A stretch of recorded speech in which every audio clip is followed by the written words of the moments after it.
Hello and welcome to the mid-morning edition of Diatribes from the Voice of Doom.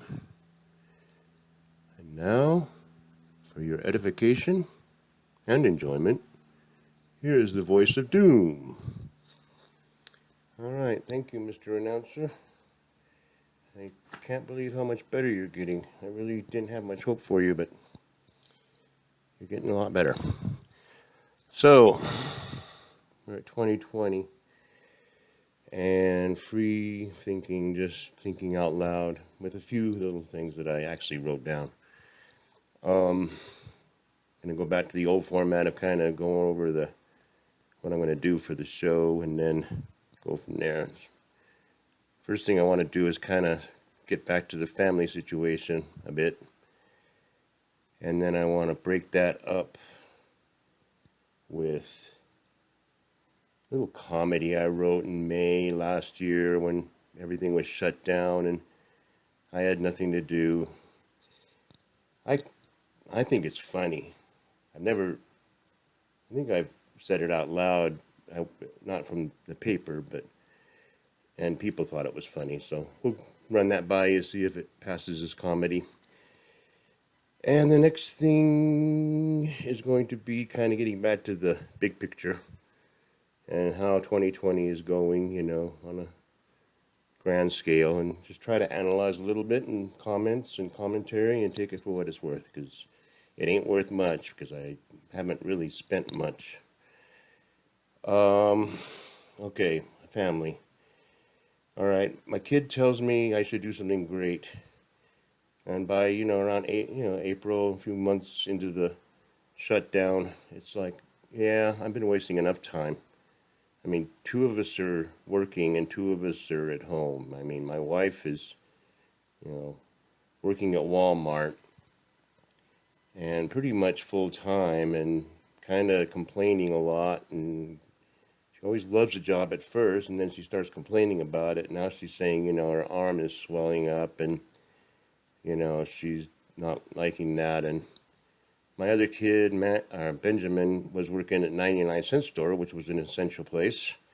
And he worked his butt off while me and Max were at home drinking and having the time of our life, making more money than we did before.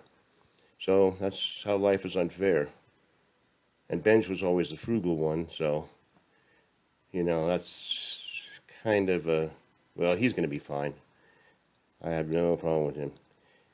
No problem with either of them, but that was the situation. And it's like, we're plodding along and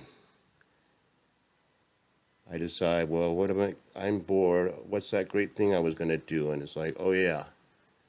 I always wanted to, it sounds stupid, but I always wanted to, compose a grand opera. I mean, like, I got a music degree to be able to write music, at least write it on paper, and I got the idea, like, I want to make this grand opera about this, saga about, a Buddhist guy in Japan, and all kinds of stuff is in there. But I started working on that, and I realized that as easy as it is to maybe do the libretto, because it's just writing something that I'm already reading kind of from books, and writing songs isn't too hard. It's hard to write a good hit song that has a good hook, but I know that most musicals have only one or two big hits. But the problem is the notes, because I guess because you're transgendered, I'm not good with math, and music is math. And I can't divide up the notes correctly. I mean, I know how to measure them out, but it's the rhythms. I can't divide it up. I mean, these composers must have been able to write notes like people write a letter to their mom. And that's the hard part, because I wanted to do everything. I wanted arias, I wanted recitatives, I wanted, chorus and orchestra, and orchestrate it all myself. And that's really hard. Orchestrating is not easy, not even close to easy. And, do all the details myself and put all the notes on the paper. And I realized I'm not going to be able to do this, Not going to be able to do it. So I decided to cut the opera idea out and just write a couple plays based on the opera that I never wrote. And I really like them, and they turned out good, and I felt a little bit proud. When I use proud in the proper way, I was proud that I did something that wasn't there before. So that's where we stand. I finished the plays. I'm getting all excited about it right in the middle of a pandemic when nobody's, doing anything. There's no entertainment, and I send them off to people and nobody responds. Nobody's even read them yet because I've gotten no response. That's another byproduct of the whole 2020 shutdown, clampdown, is nobody really responds to each other anymore. They don't return phone calls. They don't answer the phone. They don't return phone calls. They don't respond in any way. And then they just say COVID, why is it taking so long to get this? Well, COVID. And it's like, that's getting old. I mean, you can say COVID, but what about the next COVID when it really gets bad? So, you can keep saying COVID like the wolf and the boy, but then when the real COVID comes, which I'm afraid we're in for some sad stuff. So I want to get into some, what I'd like to call comedy. I'm just going to do it, and I've never practiced it. It's kind of like the speech I would have liked to have heard rather than hearing nothing. It's like I'm listening to the news and it's like, is someone going to explain what's going on, or are we just going to go along with all this crap? And nobody really explained anything. So I'm like, I'm going to write a speech. And I don't know. I get a kick out of myself. It was like, picture Lyndon Johnson. You guys probably don't know him, but he was president when I was a kid, and big ears and southern guy, lanky, and just, he was a piece of work. But it's kind of where all this started from, but we can get into that later. I'll get more into politics in detail. Here's the speech. See if you think it's funny. All right. My fellow Americans, we are now in the worst crisis ever to face mankind. These are the times that try people's souls. We are scared, uncertain, and petrified about our future. But we can take heart in the fact that we are Americans. And as Americans, we will all pull together to do absolutely nothing. We can persevere through the most severe hardships if we can just unite as one and do absolutely nothing. For the common good, don't you know? My fellow Americans, we will not be discouraged or deterred. We will sit on our asses and do absolutely nothing as long as we need to. Ladies and gentlemen, as hard as doing nothing may be, and I know we can do it, we must also unite as good Americans and stay the hell away from each other. Applause, applause. The sacrifices will be great. We must all strive to stay the hell away from each other. The sacrifices will be harsh. People must prepare to tighten their belts. You may have to subsist on $600 per week, plus whatever state benefits you're entitled to, so many will feel the pain. But we must prevail over this insidious disease, or we will all surely die. We must act as one nation under lockdown. If we can only shun each other, and of course sit on our asses and do absolutely nothing.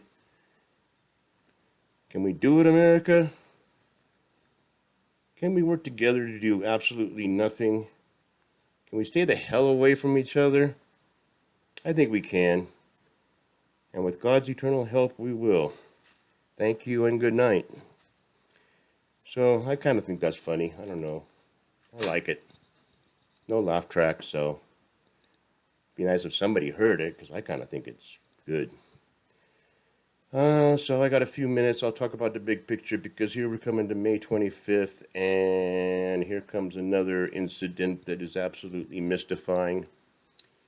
absolutely mystifying, and it's really aggravating because it's like I'm trying to figure out this, why we're doing what we're doing, and now here comes this, because it was mystifying.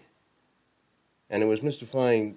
I mean, it's going to be a carryover because it was mystifying. I mean, first of all, now that I think about it, it's kind of interesting that, you know, we're in our houses sequestered for 2 months, and everybody's, kind of watching TV a lot, and everybody's kind of, tuned into the media in some way to another because that's all we can do at the time. And then this incident happens where everybody in the world sees it on TV over and over and over again. And it's mystifying because it's like, are you going to get up or not? I mean, I'm watching. Are you going to get up now? And it's like, it's mystifying on many levels, not least of which the people around the incident. I can rant about that because it just occurred to me just recently, like, why didn't anybody do anything? I mean, they're also busy trying to, put it on tape on the phone for whatever reason they may have, I say cynically. Like, oh, we're going to document this because this is really bad. This is really, really, really bad.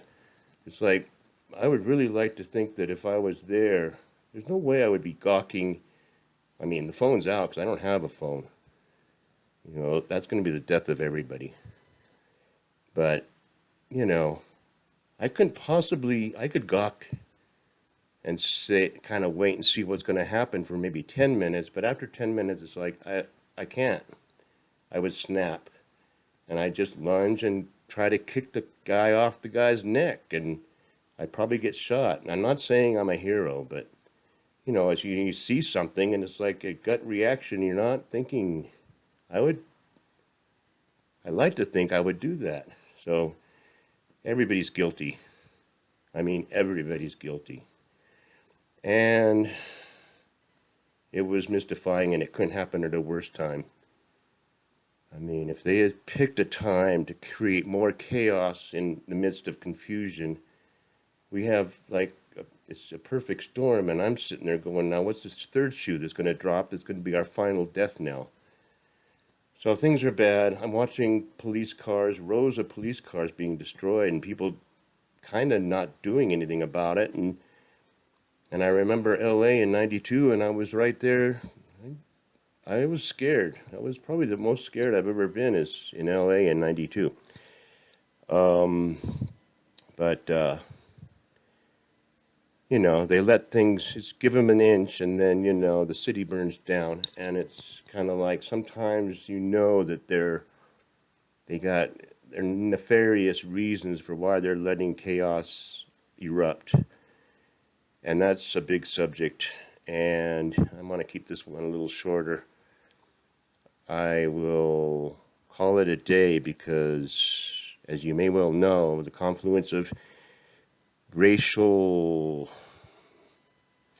unrest and riots and chaos, anarchy and looting, and everybody wearing masks, and COVID spreading and getting worse, that's spiking. I mean, it had already spiked, but I mean, the damage was done. I mean, you can see, yeah, things are a mess. I'm sure we all remember it. It was horrible, but I'm trying to kind of get to the crux of it and the crux of life itself. So I will end and start again because the epic goes on, and I told you it'd be epic. So I'll come back.